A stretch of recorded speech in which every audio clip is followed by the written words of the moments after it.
Hey everybody, I'm Gary Palmer Jr., you're you, and together we are Minting Coins, your trusted source for crypto, Bitcoin news, what is happening in the industry, and just talking about pretty cool things that are involved with our digital privacy, our blockchain sovereignty, and the technology of the future. For those who are currently paying attention and maybe a few others who are looking back at this video in the past, I'm welcoming all of you. Super excited about today's show. This is something that I wanted to put together for a while now. Things that people don't normally talk about, the ways that we hold our Bitcoin or cryptocurrency, really understanding hardware wallets and nodes and backup phrases. Are there 12 words? Are there 24 words? Are there 25 words? There's a lot of different ways that you can manage this because there's a lot of different risks out there. There's risks from water damage, fire damage, theft. But one of the major risks is Mother Nature in the form of the gods, Mother Nature from space, Mother Nature from the sun and from electromagnetic pulses, large amounts of energy that can fry the computers, fry the circuits, including our hardware wallets, including our nodes, including our computers. And a lot of people really talk about the resilience of Bitcoin and the resilience of blockchain technology. But in terms of a serious world, a partial world event, right, where there is a part of the world that's, hit with one of these pulses, this is of huge concern. So we're really going to talk about this from a few different sources. We're going to, lay it all out for you. We're going to make it really concrete because this is not an issue that, I as one person am just haphazardly bringing up. But this is an issue that has been, raised by President Trump. This is an issue that is being raised by all technology leaders, all forms of organizations that recognize the severity and the magnitude of the extremely, real and increasing probability that, it's not a matter of if, but when there is some sort of electromagnetic pulse, let that be man-made or let that be made from nature. So real quick, we're going to pop over here into the markets. Take a quick peek look around, and then get to the news. So, yeah, the markets continue just to sort of stay even, a couple percent down, a couple percent up. In terms of the dollars, they are what they are. And a couple percent inside of crypto land is pretty much staying even. Nothing's really standing out. We have Nano up 5%. Bitcoin's at $11,386. Doge being listed on the market. Different things out there happening in the world. We're going to skip over the Bitcoin charts and skip over the Bitcoin rich list. But just keep in mind, if you can afford to put in just $1 into Bitcoin, then you'll be one of 20 million people. It's not a lot of people who would have at least $1 in Bitcoin. And we're not talking about dollars and Bitcoin and private websites. Even though that's great if you're just starting out, we totally support Coinbase and Cash App and Gemini and all these other exchanges if that's all you have access to. But if you do have access to that, or if you have access to Bitcoin in any way, to have Bitcoin and an actual Bitcoin address, a sovereign address, an address where you control the private keys, an address where you're the only person who can send and receive that Bitcoin, maybe you and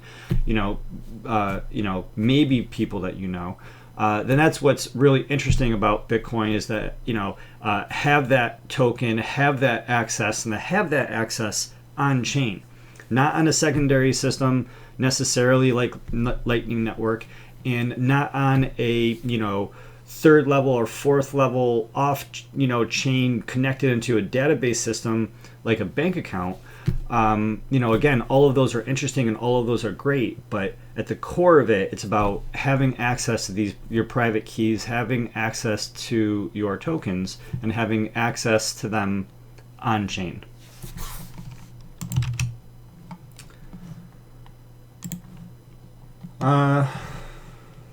So, what do we have here? Binance Coin kind of up. That's crazy. Monero, I guess in the past 24 hours up 5, almost 6%. Everything else is really about even. We see this order as being pretty strong with Bitcoin and Ethereum and a lot of these other, blockchain projects. It's all about the Bitcoin. Anyone who's invested in any of these projects may be interested in the projects and maybe legitimately, a part of the community and contributing to the community. But I'm sure anyone who's really a part of any of these crypto projects also recognizes that Bitcoin is the 800-pound gorilla in the room. And, I was looking at the trading volumes, not that I talk about trading a lot, but if you look at the trading volumes and you look at all the trading volumes, the last time Bitcoin was going from, $5,000 to $20,000, the trading volumes were mammoth, right? So if you go to, TradingView or Blockfolio or whatever the case, go to the Bitcoin chart and look at, that rise in Bitcoin going up to $20,000 and look at the volumes that were happening in the trading. And now, we've seen Bitcoin skyrocket a couple times recently. When you look at those levels of volume now compared to the levels of volume then, then just dwarfs what's happening now. And so even though we're at $11,000, the volume is very, very low for Bitcoin. And the, changes and the shifts that we're seeing in the price of Bitcoin right now are, in our opinion, are not being driven by retail at all. They're not being driven by, normal crypto enthusiasts, even the crypto enthusiasts who are, purchasing on a consistent basis. That's adding to it, but it's really the insiders, the whales, the banks, the governments, the funds who are recognizing the writing on the wall and the trajectory that this is all headed. And they're the ones who are just, filling their bags with Bitcoin, who are purchasing now, while there's blood in the streets and people are freaking out and more people have capitulated and walked away. And maybe some people are starting to pay attention because the price of Bitcoin has went from, $3,500 up to 15 or where it is now to like 11.5 or so. And what I'm getting to is when that real volume comes back, the volume that we had then, if you take that volume then and overlay it to where we are now, and you start talking about those Fibonacci lines, there's only so much actual Bitcoin which is available. It's an extremely finite supply, and once people really want to have their own Bitcoin and they start taking that Bitcoin and putting it into the, a Bitcoin address that they control, that they own, then that's going to put extreme amounts of pressure on, the supply and demand of the coin. And it's going to be really interesting to see what happens moving forward. A lot of people are talking about government intervention. A lot of people are talking about, governments getting involved and corporations getting involved. And you have Facebook and you have, all of these different projects that are happening. And you could talk about FedCoin and JP Morgan Chase creating their own coin and all the different things that could potentially happen. The video that we just did recently that's talking about the IMF and the World Bank and how central banks around the world are going to create their own digital currencies that they have this level of control. And where does that really lead to in this digital world? Let it be a central bank digital currency or let it be a real open blockchain, public, neutral, decentralized, immutable blockchain. It's all digital. And so with these digital technologies, I don't think the digital world is going away. And even if there was some sort of major catastrophe, I still don't think the internet would completely go away. I think that governments, I think scientists, I think there are organizations around the world who are extremely well prepared for EMP attacks and electromagnetic pulses. There's other people, hobbyists. We have mesh networks and AM, FM waves. People would get these systems back up and running, even through those times of chaos, even through those times of the TS HTF happens. I can never spit off those acronyms, quick enough. But what this is getting to is that, I think that more and more moving forward, there's going to be a greater and greater degree of the number of people who are considering these variables and who are going to be preparing for these variables. Just like right now, some people do prep with water. Some people do prep with iodine pills. If you live near a nuclear facility, go to Amazon and go purchase some iodine pills. Why not? It's like, probably just a couple bucks. Some people prep in different ways, like some people have bug out bags, and some people have, tools in their car, and there's different ways for people to prepare for disasters. And one of the ways that people are going to prepare for disasters moving forward are going to be through different Faraday bags and different Faraday cases to protect their electronics that they're going to need in some sort of situation after some sort of event. And so just to get us started off, I wanted to bring us over here to this blog post from Casa.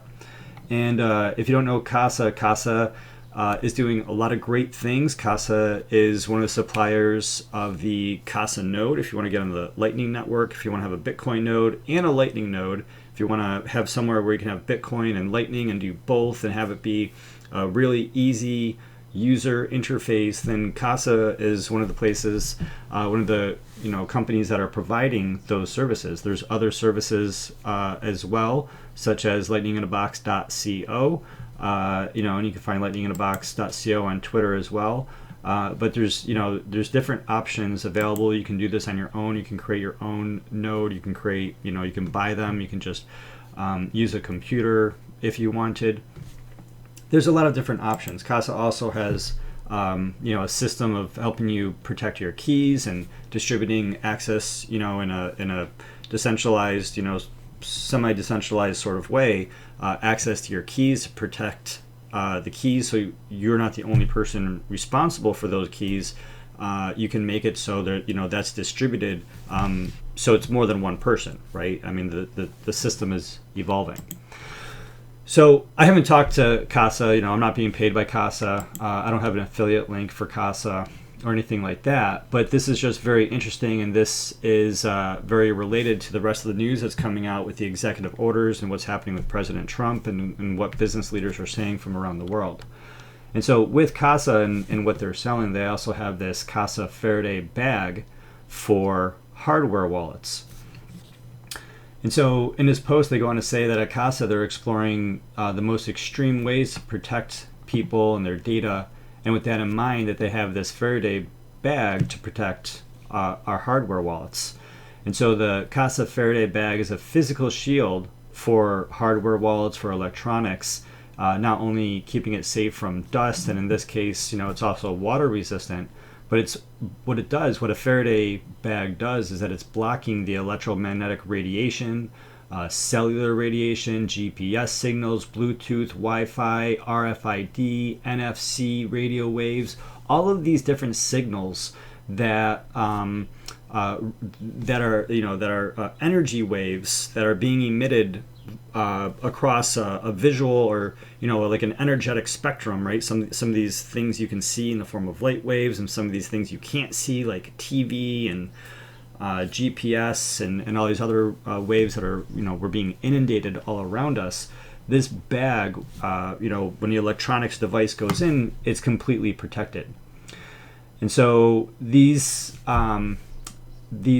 bags are specifically designed for different purposes. And if you go over to Amazon, and you can go to Amazon, and I don't have an Amazon affiliate link either, but you can just type in EMP bag, and then you can see they have all of these different products where they have these little like Ziploc bags for your computers and phones, and they have these larger duffel bags which are larger, and they have even larger like totes after that. You could put a whole generator.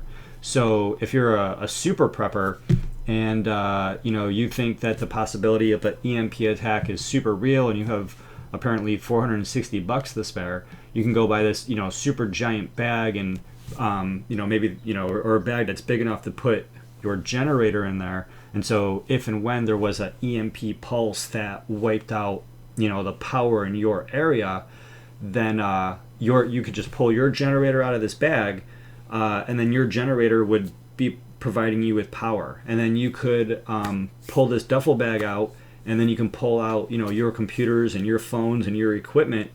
And then from that you would have the electronics, you would have these materials, these products to be able to get up and running. Although depending on the severity of the situation, there may be other priorities. I know that's kind of funny, and there's a lot of hypotheticals in the way a scenario like this could go. But I honestly think that even if there's a significant incident that especially maybe short term things get a little bit crazy, which is more of a reason for us to have power and to be prepared. But long term, I think that everything will go back to some sort of civilized world. Even when governments change and even when systems change, I really believe that the technology will continue and people will continue. And as Jeff Goldblum said, life will find a way. But going back to this blog post from Casa, the problem of protecting your hardware wallet. So they go on to say that being self-sovereign over your data and your wealth has a lot of benefits, but it also introduces a lot of problems and responsibilities in terms of managing keys and also managing the hardware. And so hardware like the Trezor and the Ledger, they really ease the burden. They really take, they simplify a lot of the technology, and if you implement the best practices, it can get you very, very far. But the problem is that people can be really careless with the physical protection of these devices, extremely careless. And people all around have seen wallets with millions of dollars or significant amounts of dollars unprotected on a desk, being carried around in someone's pocket, holding sensitive, information, sensitive assets, being introduced to water, being introduced to, dust, and the incident that no one really thinks about is how these devices can also be introduced to electromagnetic radiation. And so a lot of us, maybe especially, the Gen Xers know you need to keep magnets away from electronic devices. I think a lot of people know you need to keep magnets away from electronic devices. But there's a lot of ways that discharge can happen. We have static electricity. We have radiation coming from so many different devices all around. And then we have these electromagnetic pulses. And so the Faraday cage is protecting these devices from if and when these things happen. We'll talk about that more in a little bit. So just to catch us up to speed on the Faraday cage and the what is that the Faraday cage is named after Michael Faraday. He's an English scientist, or was an English scientist, who invented the Faraday cage back in 1836. He built the first Faraday cage by building a room, and he coated it in metal foil. And despite the high voltage discharges from the generator into the exterior of the room, he showed that there was no charge found inside the walls of the room. There was no charge found inside the walls of the room because he was protected inside this Faraday cage. And this same concept works with the Faraday bags, which work by redistributing the electric charges around the bag's exterior and then canceling the electric field's effect on the interior of the bag. And so this is preventing gaps in the exterior with a fold-over or rollover closure of your Faraday bag is important for that reason, because it's keeping everything inside of the bag safe, and it's keeping the waves of electric pulses just wrapping on the outside, sort of like how the bag is waterproof and water can't get inside. It's also EMP proof, and the electromagnetic discharges also cannot get inside either. So the Faraday bags can help protect all sorts of devices that can be affected by radio, so mobile phones, laptops, even passports, IDs.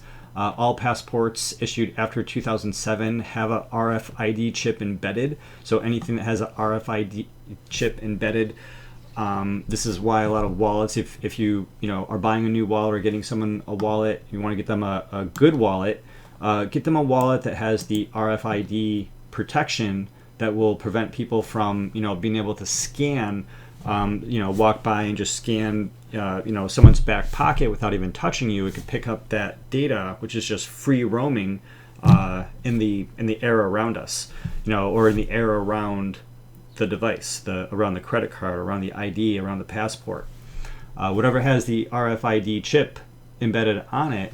And so you can protect that RFID chip from being read by having an RFID protected wallet, but that wouldn't necessarily protect from an EMP pulse. To protect you against having that chip be destroyed, or having the device or whatever it is be destroyed from an EMP pulse, you really need to have the Faraday protection wrap all around the device.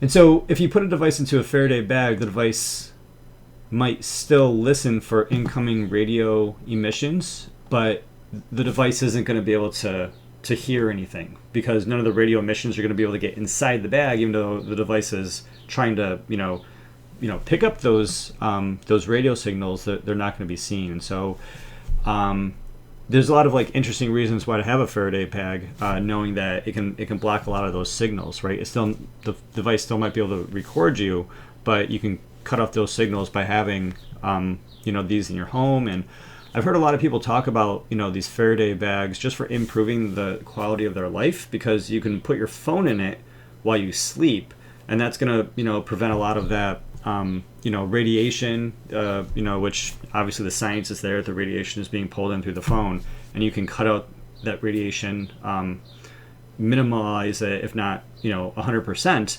by having the phone in the Faraday bag. It'd prevent you from receiving phone calls and stuff like that while you sleep, but maybe that's a good thing to improve the quality of life. Just things to consider, things to think about. So getting back to the hardware wallets, most of them only power on when they're connected to a computer, and most also do not emit radio waves. And so the article is going on to ask, why go to the extreme of using a full Faraday bag? And this is because the hardware wallets are already becoming the most important and sensitive electronics that we use on a regular basis. The real-world effects of exposure to the various types of electromagnetic radiation on sensitive electronics are hard to predict, and blanket protection with a Faraday bag is an easy first step, even though that there's still a lot of research to do. And in terms of the protection from the EMP, protection from the electromagnetic pulse, the extreme risk case for the hardware wallet's electronics is protection against the EMP wave. And this strong wave of electromagnetic energy, these EMPs are most commonly linked with nuclear weapons, blasts, when they're exploded in the sky, or when they go off at all. It's actually a specific type of strategy to explode a nuclear weapon into the sky, not to necessarily kill people, but in order to send off that EMP wave to destroy electronics and to turn systems off, let it be water or electrical or what have you. But it is also possible for these events to happen through solar weather events, like a coronal mass ejection from the sun, when the sun emits a huge amount of electromagnetic energy, and that CME, that coronal mass ejection, is headed toward the Earth, and which apparently had happened maybe about 100 years ago, before electronics were really widely used on the Earth. What many don't know is that smaller EMPs can be triggered by lightning strikes or even power surges in the power lines. And during Casa's research, they've also heard from their friends in the defense industry that EMP guns now exist, where they can, on demand, focus and concentrate EMP energy in order to, create this energy wave blast, which can disable any unshielded electronics in the vicinity of the target's range. And so, that's sort of a good thing. Basically, instead of having to blow up nuclear weapons in the sky, haphazardly across an entire area to make an electronic system go down, they can just point an EMP gun and, have less side effects. So I suppose, we take the bad with the good. Anyway, a lot of other ways besides these major ways that EMPs can happen. There's a lot of smaller ways that it can happen between EMP guns and lightning strikes and power surges. So using a Casa Faraday bag or any Faraday bag will not fully protect your device from an EMP blast, but Casa does believe that it will increase your device's odds of survival instead of leaving it totally unshielded. And that's, based on the science, absolutely true. And it, also the opposite of that, it may leave your device completely shielded and completely protected, which is exactly what you want, right? You're just leaving themselves a little bit of wiggle room for liability. But this is really ongoing research, and it's going to take years, of experiments and study to arrive at. And just like there's been no reason for the preppers to have prepped for the past 20 years for the most of wherever you live, preparation is preparing for the unknown, and simply recognizing that human beings are predisposed to getting stuck into a routine. We happen to think that the way things are the way that things will always be, and it really is important that we prepare for the inevitable, especially when we understand that with Murphy's Law, it's not a matter of if these events will come to pass, but it's a matter of simply when.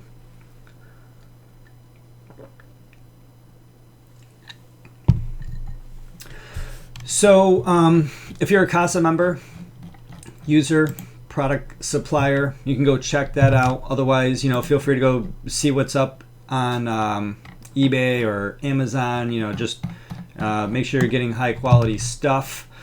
But this is pretty real, guys. This other news came out earlier this year where Trump signed this ambitious EMP Preparedness executive order. And so after years of government blowing concerns off about EMP pulses, this has become really real with the government, really real with the White House, and this is now signed through the executive order. And so this executive order is a first step toward learning more about how an EMP would affect us, how to protect critical infrastructure. It's quoted here as saying, well, we went over some of this, but in terms of how it would affect the nation, an electromagnetic pulse or an EMP has the potential to disrupt, degrade, and damage technology and critical infrastructure systems.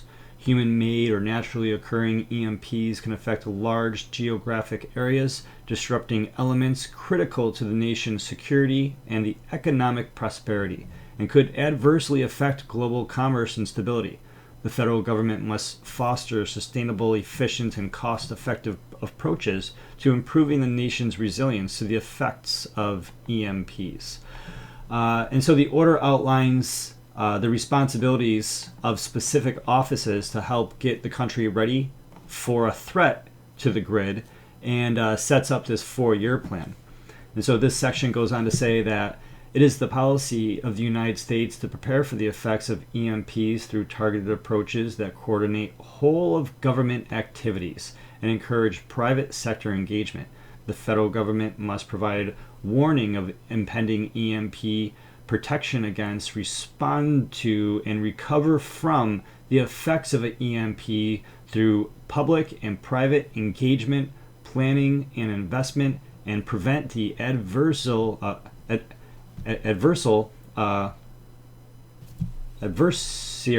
of events through deterrence, defense, and nuclear non-proliferation efforts. Whoa. To achieve these goals, the federal government shall engage in risk-informed planning, prioritize research and development (R&D) to address the needs of critical infrastructure stakeholders, and for adversarial threats, consult intelligent community assessments. So, I mean, those are just, big words in terms of, the government painting a picture in terms of the extreme risk that these EMPs, pose, and then really what has to, happen to protect against, to respond to, and to recover from these adversarial events. Let's see here. So let's check out Section B and Section 4. To implement the actions directed in this order, the federal government shall promote collaboration and facilitate information sharing, including the sharing of threat and vulnerability assessments among executive departments and agencies. Why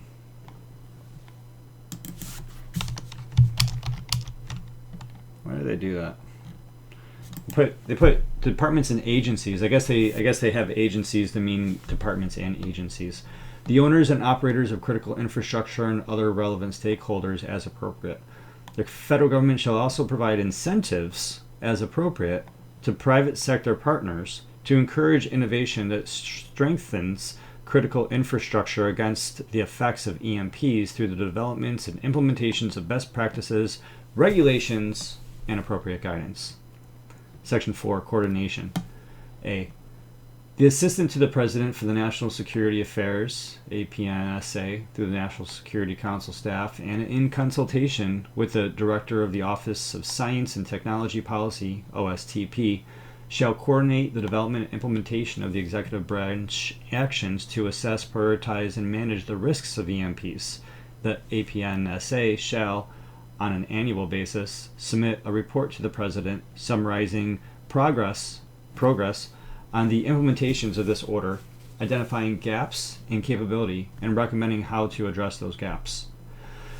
So this is an executive order from the President. This was just recently in April 2019.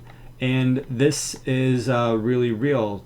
Some people say that this EMP threat is exaggerated, and some people say that it is not exaggerated. What do we have here? So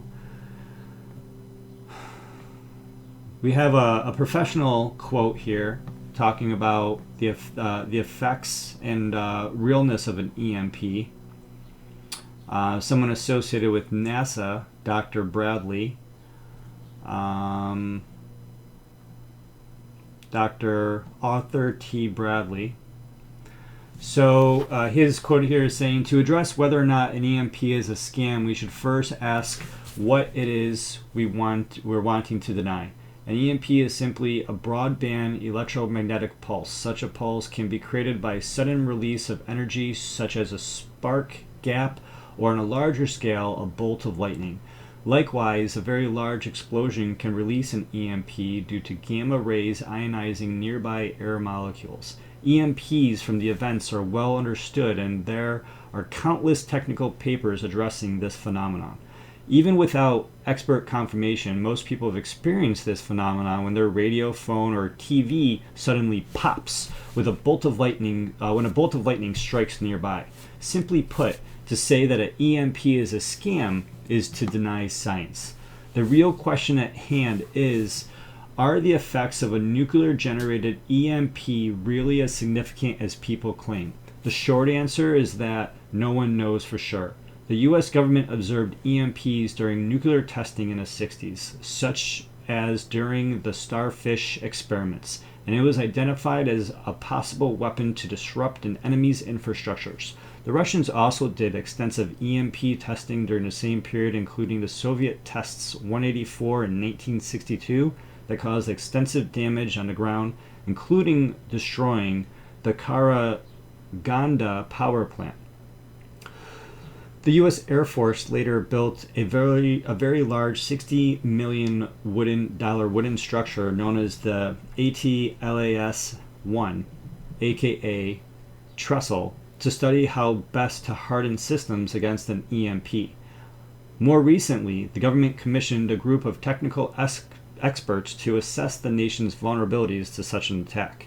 This council was known as the EMP Commission and issued a Critical National Infrastructures Report in April 2008.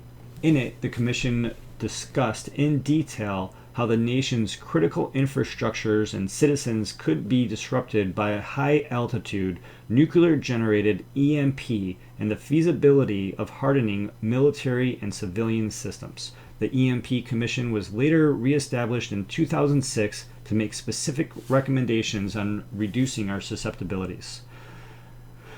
Their conclusion was that an EMP has the capability to produce a significant damage to the critical infrastructures that support the fabric of U.S. society and the ability of the United States and Western nations to protect influence and military powers. And damage to or loss of these components could leave significant parts of the electric power grid out of service for months, for a year or more. Wow, a year or more with no electricity and no power. That's a very, very real threat, and this is part of the reason why this has been signed into an executive order. All right. He goes on to say, the loss of electricity would lead to the subsequent disruption of every other infrastructure, including food and water distribution, telecommunications, banking, transportation, emergency services, government, and energy production.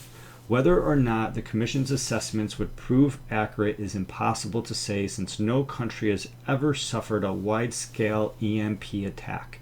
What can be said is that a group of highly trained experts commissioned by the government came to some very dire conclusions about the effects of an EMP attack.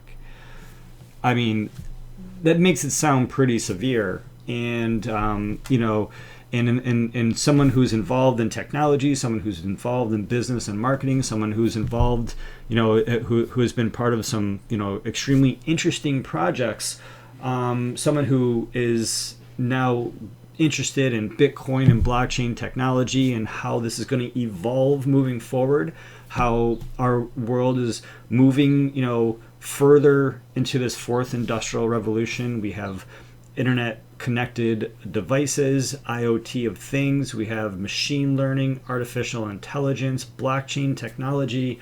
This is just the beginning of the internet. This is, the internet, this is just the beginning of the internet. This is just phase one. I mean, the internet just popped out of the ground and, just finished stretching its back. And it's just like this little itty bitty plant that's going to grow up and become this giant, alien redwood tree. And no one has any idea how early we are on the precipice of technology. And maybe some people have an inkling and an idea how integrated the world is with technology and with the internet and with each other. We're definitely moving in this particular direction, let it be that people like it or not. And so the effects of an EMP attack, no matter where you're positioned, would be severe. And so it'd be bad for the government, it'd be bad for, life, and it'd be bad for hospitals, it'd be bad for Bitcoin, it'd be bad for Bitcoin satellites, it'd be bad for Bitcoin nodes. Imagine there's a giant EMP attack and the only nodes that were protected were government Bitcoin nodes, right? And then the government would have more than 51% of the hash power because they had giant, Bitcoin mining operations that were completely Faraday protected. And then imagine, a year, Jameson Lopp just released a statistic that said it would take a year for the entire Bitcoin blockchain to be rewritten. And so if there was a giant EMP blast and only the government had, hydroelectric power and nuclear power and these Bitcoin mining plants, and it took a year for them to get everything else back online, and in a year time, the whole blockchain, theoretically, based on what they're saying, based on what Jameson Lopp has said, would be and that'd be really, really interesting. So we could, keep on going on with this article from Zero Hedge. I'll leave this in the notes below. You guys can finish reading this on your own, talking about low-tech priorities and what this executive order could do. On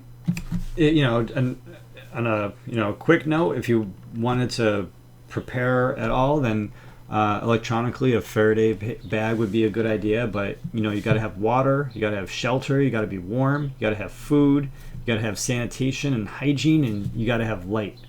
And so definitely check out this article, and you can see all of these additional resources and information.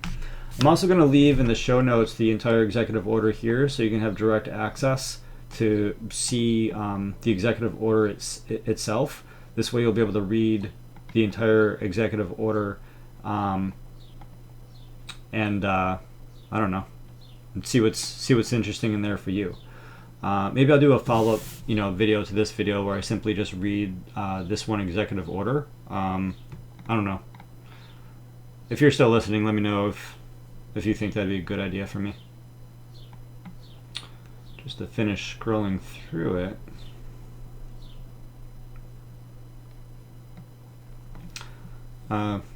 This just popped out. Within 180 days of this order, the Secretary of Homeland Security, through the Administrator of the Federal Emergency Management Agency, in coordination with the heads of appropriate SSAs, shall review and update federal response plans, programs, and procedures to account for the effects of EMPs. So 180 days. Within 180 days, the completion of actions directed by subsequent Section EI of this section, agencies that support the national essential functions shall update operational plans documenting their procedures and responsibilities to prepare for, protect against, and mitigate the effects of EMPs. Within 180 days of identifying vulnerable priority critical infrastructure systems, networks and assets as directed by subsection A2 of this section, Secretary of Homeland Security, in consultation with the Secretaries of Defense and Commerce and the chairmen of the Federal Communications Commission, shall provide the Deputy Assistant to the President for Homeland Security and Counterterrorism and the Director of OSTP with the assessment of the effects of EMPs on critical communications infrastructures and recommend changes to operational plans to enhance national security response and recovery efforts after an EMP. Yeah. Executive orders. Interesting. At this point I feel like the video is getting kind of long, but then there's this other article that just came out this week. Tech companies have been silently battling a bizarre phenomenon called cosmic rays that would otherwise wreak havoc on our electronics. And so this is like a daily issue now. And so basically this article, which then came out months after the executive order, is just going on to say how cosmic radiation from exploding stars outside our solar system can cause electronics to malfunction. The phenomenon is thought to have thrown off the voting numbers during an important election in Belgium and even to have caused braking issues in Toyota vehicles that led to a 2009 recall of over 9 million cars. Cosmic radiation is a concern, but it is well managed in electronics and is almost a non-event in today's standards. It's so well controlled, in fact, that very few know it could have an impact on our electronics. And so this is more news that's coming out. Clearly, this posed a problem. A nation's identity, a nation's political identity was at stake. So lots of issues. An exploding Samsung Galaxy Note 7, exploding phones. And so here we have a photo from NASA. These days, cosmic rays are so well managed and correctable, it's almost a non-event. But the reason we're hearing about this, the reason that they're writing about this, is because in fact it is it is an event. It will be an event. And this is something that people need to be paying attention to. And I hope that you're paying attention to it. And I'm glad that you're here checking out this information together, learning about this. You think this is crazy? Is this interesting to know? Should more people be aware of EMPs? Should more people have Faraday bags for their trezors or their ledgers? Should more people have a backup Bitcoin node inside their Faraday bug out bag? Do we need to have 2 bug out bags? We gotta have like our normal bug out bag, and then we gotta have our electronics bug out bag. It has like maybe a couple phones, a couple extra batteries. What else do we need? A couple Bitcoin nodes in there. You know, maybe a little satellite communication system. Start looking for, you know, some ham radio setup. I'm not sure. Maybe this will be fun to think about over some crypto coffee or some Bitcoin beers or something like that. But yeah, let me know what you think about that in the show notes below. You know, feel free to donate any Bitcoin. User supported show. Really not looking to make money, and if we were, we'd be doing a bad job. So any donations you guys could support, we'd really appreciate that. We really appreciate you. Market again down 3% past 24 hours. Ethereum down 1% past 24 hours. BNB, you know, slow and steady. You know, keep your eyes on the prize, everyone. Know where we're at, know where we're going. Keep paying attention. Don't trust me. Don't trust anyone. Verify this information on your own. Do your own research. Look at these articles. Look at these links. If you have any questions, you can find me on social. You can find me in Discord. Subscribe to us on our YouTube channel. We continue to move in the wrong direction. So maybe every time one person subscribes, 2 people are unsubscribing. But as so the world goes, follow us. Check us out on our website. Follow us on Twitter. Feel free to join our Patreon over at patreon.com. And with that being said, until next time, I'm glad that together we are minting coins.